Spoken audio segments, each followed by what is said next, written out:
காலையில பெட்டை விட்டு எந்திரிக்கும் போதோ இல்ல ரொம்ப நேரம் ரெஸ்ட் எடுத்துட்டு எந்திரிக்கும் போதோ கொஞ்சம் ஸ்டெப் வந்து நடக்கவே முடியாத அளவுக்கு ஊனி ஊனி நடக்கிற அளவுக்கு சிவியரா ஒரு வலி இருக்குங்க.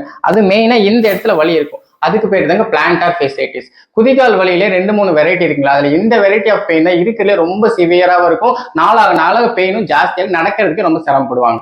பிரச்சனை முக்கியமா யாருக்கு வரும்னா, ரொம்ப நேரம் ஒரே இடத்துல நிக்கிறவங்க, ஒபிஸா இருக்கிறவங்க, flat foot high arch foot problem இருக்கிறவங்க, ஹை ஹீல்ஸ் யூஸ் பண்றவங்க, ஹார்டான சோல் இருக்கு ஸ்லிப்பர் யூஸ் பண்றவங்களுக்கு எல்லாமே இந்த ப்ராப்ளம் வரும். இங்க பிளான்டார் ஃபேஷியான்னு சொல்லிட்டு ஒரு திக்கான தசை நார் இருக்குங்க. அது குதிங்கால்ல இருந்து ஆரம்பிச்சு நம்ம மேல் பாதம் வரைக்குமே இருக்கு.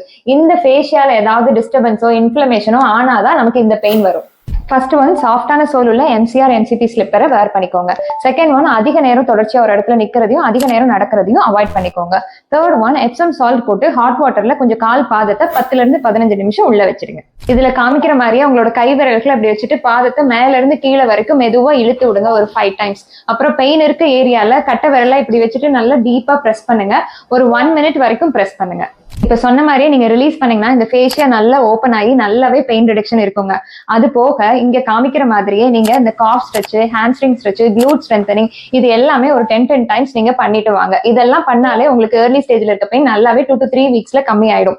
இதையும் மீறி ரொம்ப சிவியர் ஸ்டேஜ்ல பெயின் இருக்கவங்க கண்டிப்பா பக்கத்துல இருக்க பிசியோதெரபி சென்டர் போய் பாருங்க. தேங்க்யூ.